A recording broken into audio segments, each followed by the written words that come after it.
This is Amarjot Singh. I'm an ICCRC consultant based in Edmonton, Canada. I have interest in researching immigration law, and I frequently take clients consultation on Facebook and YouTube and directly on this camera live, so that I can discuss their problem and I can also discuss solutions, so that they and other people who are watching the video, they can understand and correct the mistakes and avoid costly mistakes, of course, and they also control their own immigration future. Recently, I got a call from a client's relatives, actually. This is about a student who was studying somewhere in BC.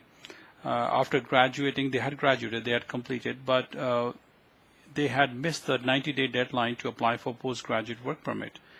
Now, the postgraduate work permit application must be done in that time. If you miss that time, then you are no longer eligible. That means you miss out the chance of getting the postgraduate work permit, and then you cannot work. So it's a very specific and special mistake that most students must avoid to get the work permit. They went to this client went to a lawyer, I think lawyer, maybe a ICCRC consultant in Surrey. And strangely enough, this consultant advised the student to go to US, and I do not know why, but that's where that was advised, to go to US and stay there and work there, whatever, perhaps illegally, because there's no work permit for them in US. How to go to US? More strangely, that person was advised to actually cross the border from US and Canada illegally and go there and stay there, because he had, according to him, he had no future in getting the work permit, and that's it. His life is done, immigration life is done in Canada, so he must go to US. When he tried to cross the border, he was intercepted by US Custom Border Protection, which is US CBP, and I think they must have put him in detention because he had no documents on him. When he was in detention, immigration detention, I think he complained of some hospital requirement to go to, like for maybe had a chest or angina or something, and he was put in a hospital or medical facility, which kept him for a few days. According to what the relative told me, that this person who was there in the hospital, he actually ran away. He escaped from the hospital. He ran away. He crossed across the U.S. Through a bus or somewhere. I don't know how, and then crossed into the Canadian border again from Ontario. And now he's hiding somewhere in Ontario, hoping to have some kind of miracle so that he can get his immigration life back.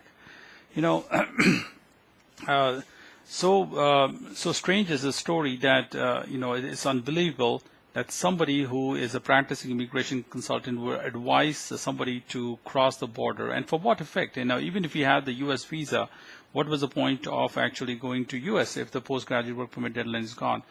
The worst thing that could have happened is he would have missed the work permit, and then he could find an employer with the LMIA. So that's understandable if you really have to work. But even if that work permit or LMIE was not available, he could have simply returned to his home country. Or, in my case, actually, I've seen many examples here in Edmonton. I have asked the local member of parliament to write some kind of humanitarian compassionate letter on behalf of the students so that they can get a second chance of getting the work permit. And surprisingly, the postgraduate work permit was granted. Crossing the U.S., and all of it, illegally is not a solution. And I do not know why somebody would advise that. And the student actually followed, and now he's in dire straits. So guys, don't do this. Always question the immigration consultant. Remember the 3 questions I always ask my clients to talk to the immigration lawyer is, just like you go to a medical doctor and you ask them a question, you should ask them questions about whatever diagnosis they're making. You should ask your immigration consultant, number 1, do you have experience in doing this application, number 1, all right? Number 2, if you have the experience, then can you give us some client referrals so that we can check what you did on those applications? Number 2, do you really think that this is the best thing to do in my situation? All right, so like you're asking me to go to US, are you sure this is what I should do, or there's any alternative? Third, if this is what you're recommending, can you tell me the legal basis? Can you tell me the Immigration and Refugee Protection Act to show that this is the right thing to do? If you ask these 3 questions, you will avoid these deadly mistakes. You will avoid paying money to somebody who doesn't deserve the money, and you will be in a better control of your own immigration future. So I hope you take my advice and tell your friends and other people who might be in the same soup. All right, thank you very much. I'll be back with some other videos. As an end, when I get notice of some problems, I try to share with as many people as possible. All right, thank you.